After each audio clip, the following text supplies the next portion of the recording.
Teachers ने काफ़ी ज़्यादा हेल्प की है, क्योंकि जो पिछले 2 साल में पढ़ा था वो एकदम सही से नहीं हो पाया था, पर अभी 4 महीने में ही बहुत अच्छे से पढ़ाया गया है और टीचर्स का काफ़ी ज़्यादा रोल है मेरे रिजल्ट में।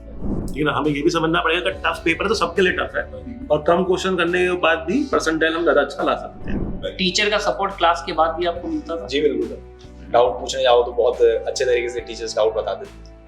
हेलो बच्चों, आज हम लोग शुरू कर रहे हैं टॉपर से डिस्कशन।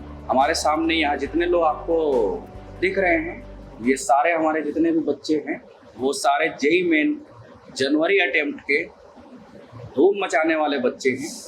सारे अपने एग्जाम में टॉपर रेंज में आ चुके हैं। तो अब इन्हीं से हम डिस्कशन करेंगे कि किस तरीके से इन्होंने इस अचीवमेंट को करने के लिए क्या क्या स्ट्रैटेजी और किस तरीके से मेहनत किया है। तो देखो बेटा, आपका जो भी रिजल्ट आया है ना, आपको आइडिया है जी। आपने क्या उसमें ऐसा देखा कि आपको जेई मेन ही फोकस करना है या जेई एडवांस ही फोकस करना है?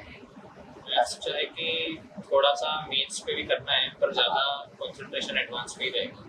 अच्छा, ज़्यादा कंसंट्रेशन आज से मतलब या शुरुआत से ही आप एडवांस की तैयारी कर रहे हैं? स्टार्टिंग में एडवांस का ही सोचा था, हाँ। पर जब डेट आई मेथ्स की कि 1 महीने बाद एग्जाम है, हाँ। तो तब थोड़ा मेथ्स स्पेसिफिक चालू कर दिया। बहुत ही अच्छा है। और अभी भी आप एडवांस के लिए ही सोच रहे हो जी। और एडवांस की ही तैयारी कर रहे हो? तो इस बार भी मेरे हिसाब से वही करोगी कि जैसे ही 6 अप्रैल से अगला अटेम्प्ट है, 10 दिन पहले से जेई मेन के पेपर देना शुरू करो। यस। ठीक है। बहुत कितना परसेंटाइल है आपका? 99.55। 99.55। अरे वाह, बहुत ही अच्छा। कितने घंटे पढ़ते हो आप? मतलब क्लास को मिला के 12-13 घंटे हो। क्लास को मिला के 12-13 घंटे। और आप कितने घंटे पढ़ते हो? So 9 to 10 hours। 9 to 10 hours. आप 9 to 10 hours। 9 क्लास को मिला के 9 से 10 घंटे डेली बेसिस पे पढ़ते हो आप। बेहतरीन, क्या बात है। और एक दिन में क्वेश्चन कितना लगाने पड़ते हैं?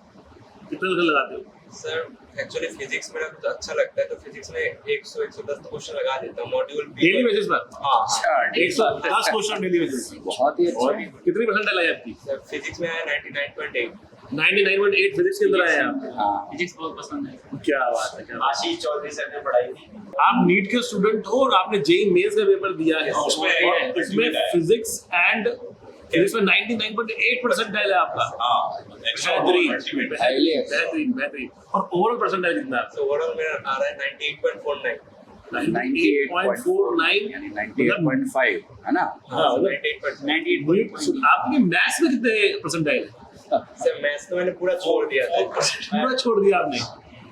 कितना परसेंटाइल? 4 बता रहे? 3 पॉइंट समथिंग आया है। 4 परसेंटाइल। इन्फॉर्मेशन सब व्यूअर्स के लिए इम्पोर्टेंट है। ये बहुत इम्पोर्टेंट है, बहुत इम्पोर्टेंट है। नहीं है। मतलब केवल 2 सब्जेक्ट्स के बेसिस पर 98.5 परसेंटाइल लेकर आए हैं। कमेंटेबल। एंड मैथ्स के अंदर पूरा पेपर छोड़ दिया उन्होंने, केवल 4 परसेंटाइल आई थी।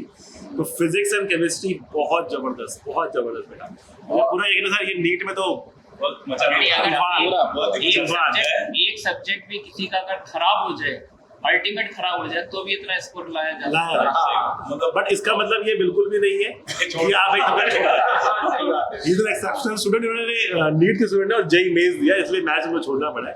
बट जो भी जेईई मेंस के स्टूडेंट हैं उनको तीनों पेपर बैलेंस करके चलना चाहिए। तो कई बार क्या होता है ना कि मतलब एक पेपर टफ बन गया, मान लिया आपने मैथ्स किया नहीं, फिर टफ आ गया, ठीक है ना? तो केवल केमिस्ट्री के बेसिस पर नहीं होगा, ठीक है ना?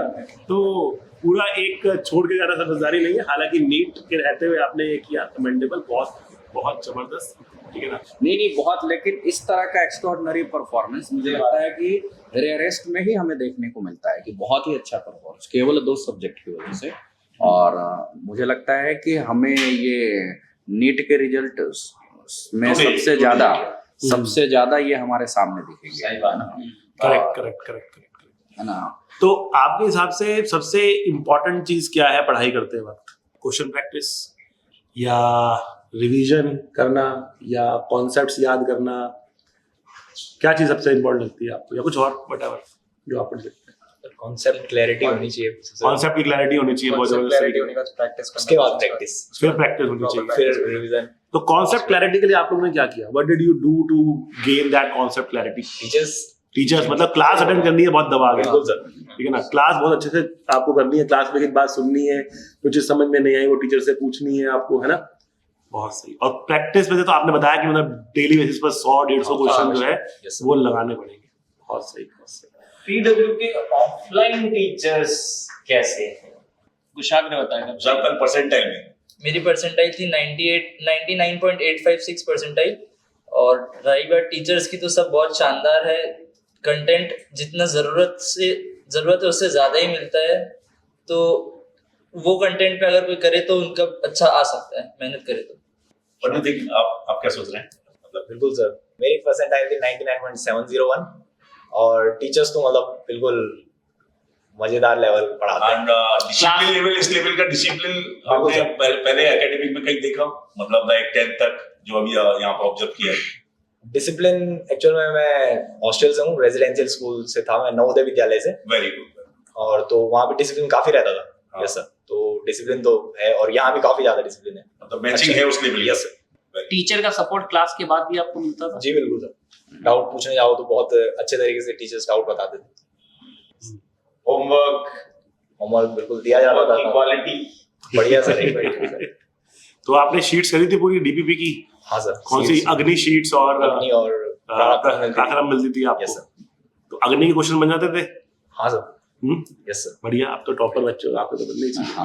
दर्शन, आप क्या सोचते हैं, क्या है परसेंटाइल और क्या मतलब सेम क्वेश्चंस? मेरी परसेंटाइल थी 99.55 और टीचर्स ने काफ़ी ज़्यादा हेल्प की है, क्योंकि जो पिछले 2 साल में पढ़ा था वो एकदम सही से नहीं हो पाया था, पर अभी 4 महीने में ही बहुत अच्छे से पढ़ाया गया है और टीचर्स का काफ़ी ज़्यादा रोल है मेरे रिजल्ट में।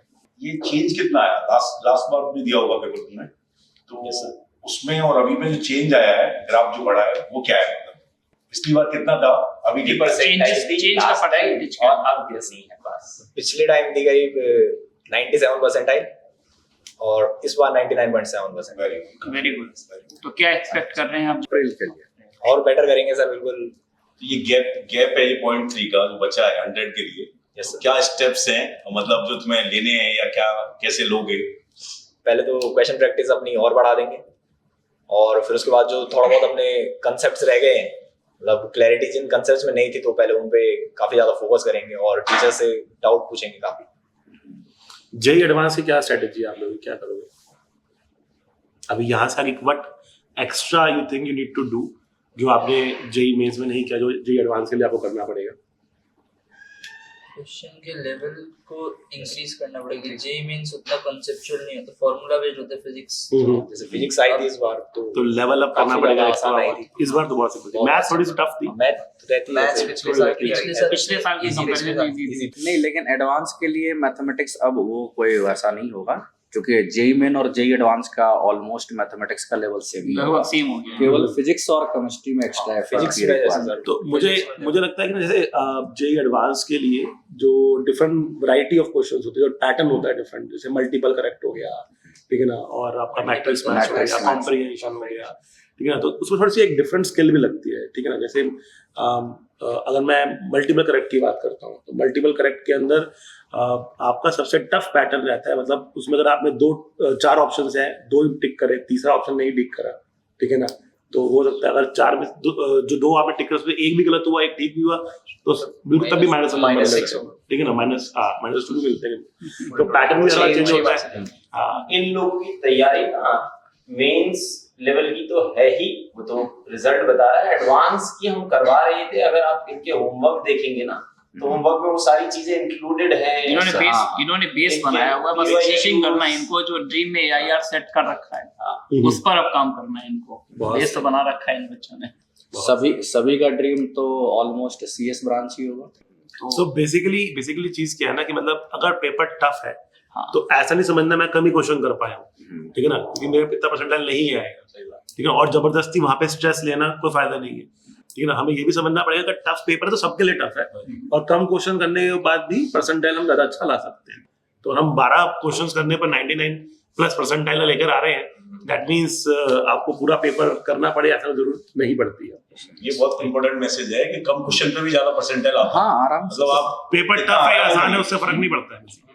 कहावत है, सेलेक्ट योर वॉर, आपको किससे लड़ना है, हर किसी से नहीं लड़ना है, किससे लड़ना है चूज करें और लड़े, तबाही करते हैं उसको, बस चूज करके। अब मुझे लगता है कि एडवांस की आप अच्छी तैयारी करो, है ना, एकदम उस पर लग जाओ। हमारी टीम, आप लोग की मेहनत दोनों एक साथ में सक्सेस की गारंटी। बस सक्सेस की गारंटी है ना। ऑल द बेस्ट बच्चों। All the best. चलो एक क्लैपिंग हो जाए आप लोग।